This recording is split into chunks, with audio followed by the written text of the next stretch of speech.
Hoy vamos a pasar por un capítulo de nuestra historia conocida por muchos, como es la actividad sumergida del extraperlo. Pero antes me gustaría hacer una pequeña aclaración, ya que hay algunas personas que no se han acercado nunca al podcasting hasta este preciso momento. No es radio. Tanto el podcast como la radio se parecen en que ambos es audio, pero este punto es el único en el que se parece. El espíritu de la radio es la de ser difundida por las ondas hercianas, como decían de pequeño, por el aire, aunque con el tiempo ha surgido la radio por internet. La naturaleza de la radio es la difusión y emite de forma continuada, partiendo de un punto, el emisor, hacia muchísimos receptores. Un podcast, por otro lado, es un canal de comunicación que emplea medios digitales. Tiene un origen y un destino. Es un canal de comunicación que emplea medios digitales exclusivamente. Se trata de un audio normalmente en formato de MP3, al que se llega mediante una dirección de Internet, que esa dirección referencia a un fichero en el que da información sobre el audio, la ubicación y más cosas se sabe por el que debe saberlo, pero lo básico para el oyente es que simplemente es una dirección de Internet que añade a un programa de escucha, conocido como podcatcher. Y sí, podría servirte Spotify, iVoox, Apple Podcast, pero también hay más. Hasta aquí podríamos decir que eso es un podcast de forma genérica, aunque un podcast personal es un espacio sonoro donde plasmar tus propias ideas, pensamientos y todo lo que se te ocurra. Eso sí, se hace con respeto y, como he dicho, si la comunicación en la radio es unidireccional, en el que hay un emisor y muchos receptores, en el podcast la comunicación es bidireccional y se establece una comunicación más íntima y directa, al ser reproducida normalmente por auriculares. Es decir, es como si te estuvieran susurrando al oído, como si el creador de contenido estuviera directamente al lado tuya, a tu vera.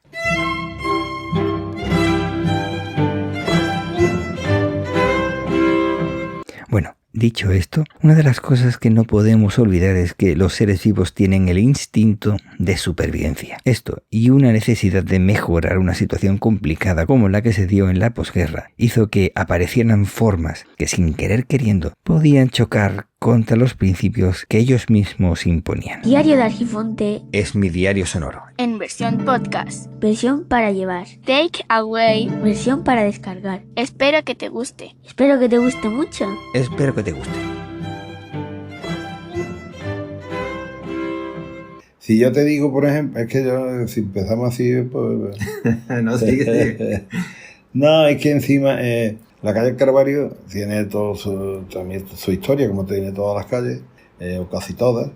Y en la calle Calvario, enfrente de la iglesia, o iglesia antes, ¿no? La Casa La Silla, pues enfrente estaba el Servicio Oficial Nacional del Trigo, no sé cuánto. El Servicio Nacional de Trigo fue un organismo fundado en Burgos en agosto de 1937 durante la Guerra Civil en territorios controlados por los golpistas, a raíz de esta ley orgánica triguera en la que se fomentó la Red Nacional de Silos y Graneros, por la que se construyeron una serie de silos que podemos ver a lo largo de la geografía española. En muchas ocasiones paso justo al lado de uno de estos que se encuentra ahora mismo abandonado, que está cerca del poblado de Doña Blanca, en el puerto de Santa María. Que, por cierto, el poblado de Doña Blanca es un pueblo de colonización que comenzó en 1955 debido a la expropiación de los terrenos de la base naval de Rota. Para 1960, 5 años después, ya había 56 roteños viviendo en barracones, en una tierra baldía, que le dio a regañadientes el pueblo vecino.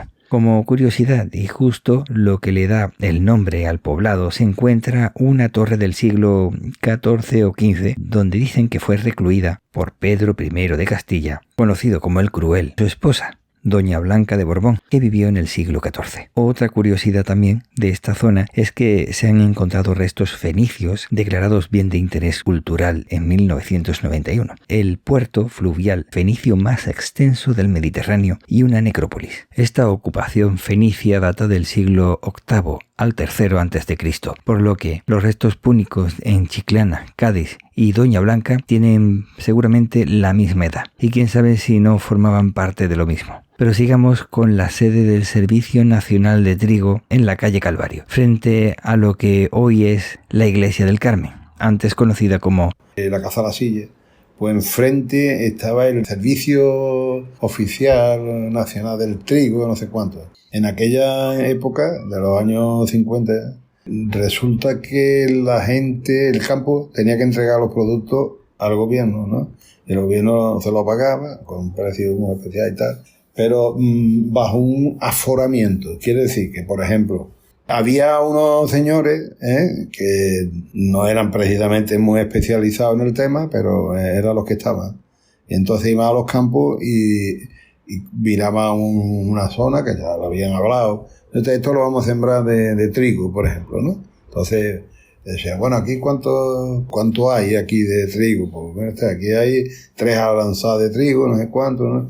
Y ellos hacían sus cuentas y decían, bueno, pues esto todavía a lo mejor ni lo habían sembrado, ¿no? Esto va a dar 500 kilos de trigo, vamos a poner por caso, ¿no? Y eso es lo que tienen que entregar. Que todavía no sabían ni que va a salir. Igual, un temporal malísimo, pero tenía que entregar eso. Y si no lo producía, no importa, tenía que pagar como, digamos, contar esa cantidad.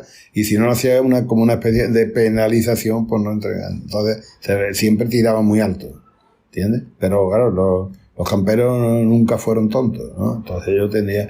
Y siempre había un exceso, bueno, siempre buscaban ellos la manera de quedarse con trigo para el trasperlo. El extraperlo, mercado negro, contrabando, consiste en comerciar con artículos intervenidos por el Estado o sujetos a tasa, aplicados a productos racionados, la época de posguerra de la Guerra Civil Española. Lo triste es que este mercado negro era con productos básicos necesarios para la vida. Según parece, la palabra extraperlo proviene de la unión de los apellidos de los creadores de un juego de azar eléctrico, que entre 1933 y 1935 se estuvo desarrollando durante la Segunda República Española. Este invento llevaba el nombre de extraperlo, proveniente de Daniel Strauss y Jules Perels, o bien Jules Perlowitz, según parece. Eran 2 ciudadanos holandeses con antecedentes más bien turbios, y que al parecer era simplemente un timo, en el que se vio involucrado el propio presidente de la República, en este caso presidente de la derecha, que provocó la caída de este presidente. No, en venderlo. Bueno, esa es otra historia, porque sí, es que entonces lleva haciendo, porque eso era muy gracioso, porque, por decirlo de alguna manera, aquí había a lo mejor un sereno, para todo el pueblo, que por la noche que hacía la ronda, que también tiene su historia. Y luego también estaban los consumistas. ¿Quiénes los consumistas? Los consumistas, todas las entradas del pueblo, las 2, 3, 4, 5 entradas que había, pues había una especie de caseta y había un funcionario que tenía que estar, no solamente, o una serie de funcionarios, para que la caseta esa estuviera abierta las 24 horas, ¿me entiendes? Entonces hacía sus turnos y tal. Claro, se ponían de acuerdo. Entonces, cuando llegaba la hora de la verdad, era el campero que venía con trigo suyo, a las 3 de la madrugada, por ejemplo, se ponían de acuerdo, y lo metía en rota. ¿Dónde lo llevaba? Pues lo llevaba a un par de molinos eléctricos que había. Eléctrico ya. Ya, sí. Lo traían a rota.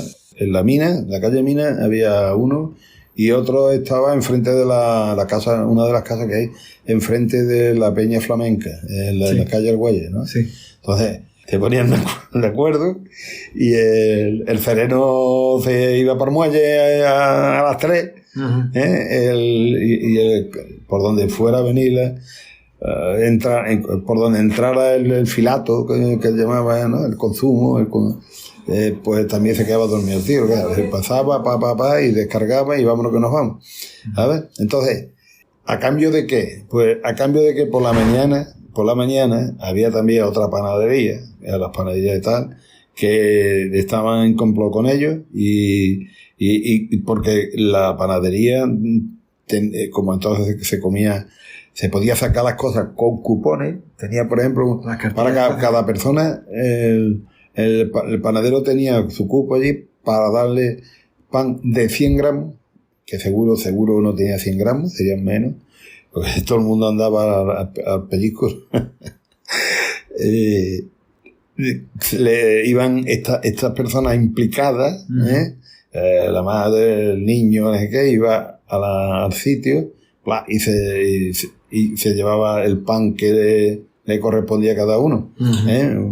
Era una manera de repartirse que era para comer, era una miseria, era un contrabando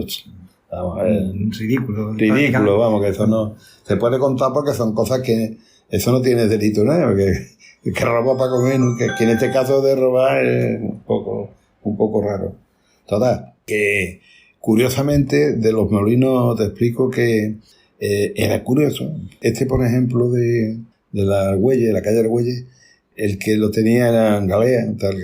Yo le he publicado esto, toda esta cosa la he publicado, o sea que no. Sí, en el periódico. En el periódico y en el libro. Y en el libro. En temas populares de Rota y eso. Y resulta que estaba en una habitación que daba ya a la otra calle que no me acuerdo ahora cómo se llama. Y lo cierto es que antes había otra habitacioncilla y allí metió un torno para tornear madera, adrede, que precisamente por el amigo de él que era Jesús Ferri, que tiene la carpintería. ¿Y cuál era el sentido ese? Pues muy fácil, era cuando iba a moler, porque por la noche no iba a moler. Entonces, como la máquina hacía mucho ruido, pues se ponía en ese momento a disimular con el ruido a tornear madera, ¿no? Y en el otro sitio no hacía eso, pero estaba en la calle Mina. Tú sabes que las casas estas que eran de vecinos, son vecinales y tal, tenían cosas en comunes, ¿no? Por ejemplo, la cocina, los lavaderos. Bueno, pues en el tema de los lavaderos, que había 4 o 5 6 lavaderos juntos y tal, era un sitio para eso, para lavar. Y por abajo estaba hueco, tenía una trampilla que tenía conexión con otra habitación donde estaba el molino de moler eléctrico. Sí. ¿Me entiendes? Entonces, claro, metían el trigo por allí y después sacaban la harina por esa puertecilla. O sea, imagínate tú el molinero, digamos, que está dentro, sin ventana, sin puerta ni nada, la que pasaba allí moliendo la harina. Y luego esas son cosas de lo más curioso, ¿no? Y es la historia de nuestro pueblo. Por eso yo paso y digo, mira, aquí estaban los molinos, aquí estaba esto, ¿no? Todavía no se acuerda uno de esas cosas que no lo ha vivido, sino que lo ha leído y he contactado con la gente. Y como eso hay 1000 historias que son muy simpáticas. En el libro estoy ahora intentando sacarlo de nuevo, pues ya se agotó toda la tirada. Voy a ver si estoy repasándolo, hay cosas que la junto, otras cosas que... Pero no fue así, fue de esta manera.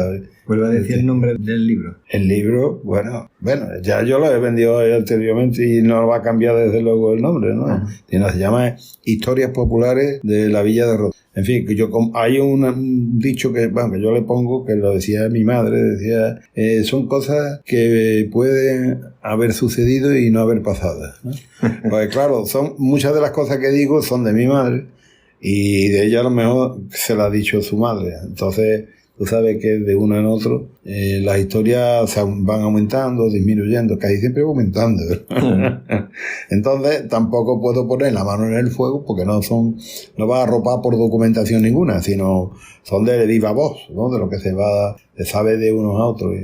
En fin, bueno, pues nada, espero que te haya complacido. Hasta la próxima. Venga, pues, esperemos. Venga, muchas gracias. Con este episodio finaliza una serie especial que, partiendo de un recuerdo infantil sobre una pregunta con una respuesta no satisfactoria en su momento, hemos podido hacer un recorrido a la historia a través de los recuerdos de mi padre, ya sea de vivencias propias o de personas cercanas.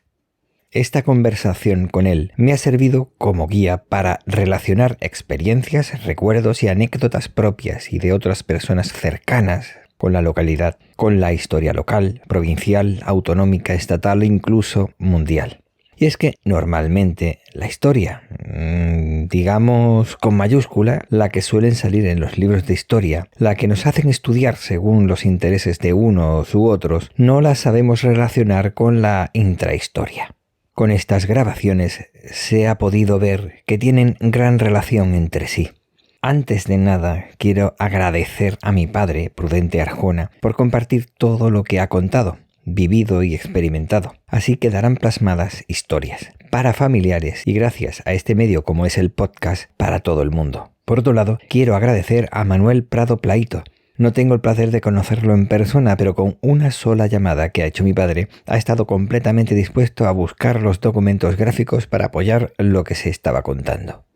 Para este episodio he buscado información en Wikipedia para confirmar datos, en el periódico Diario de Cádiz, en el que se habla de José Carlos García Rodríguez, presentando su libro Historia del Extraperlo, una ruleta contra la República.